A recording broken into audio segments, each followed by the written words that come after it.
дафтари матбуоти президенти тоҷикистон мегӯяд, қонун дар бораи авф ба зиёда аз 20 000 нафар гумонбаршудагон, айбдоршавандагон, судшавандаҳо ва маҳкумшудагон татбиқ мегардад.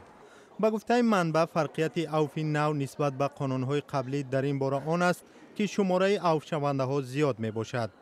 бар асоси тарҳи нави авф, зиёда аз 7000 нафар аз зиндонҳо озод гардида ва беш аз 5000 нафар аз ҷазоҳои дигари ғайризиндонӣ муоф мешаванд. инчунин муҳлати ҳабси як гурӯҳи зиндониён коҳиш дода мешавад, аммо мақомот теъдоди онҳоро ошкор накарданд. инчунин мақомот мегӯянд, ки қонуни авф нисбати зиёда аз 2000 нафаре татбиқ мешавад, ки парвандаҳои онҳо дар баррасии мақомоти тафтишотӣ ё додгоҳҳо қарор доранд.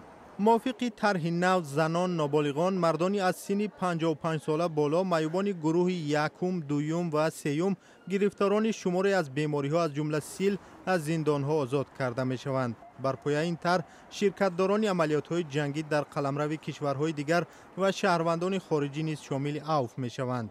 اینچنین آنهایی که از بی‌احتیاطی دست به جنایت زدند، نوبسته از نمود جزا از جوابگری آزاد کرده خواهند شد. همزمان آنهایی که باری اول جنایت‌های نه چندان سنگین و میانه صادر کردند شامل عفو می‌شوند.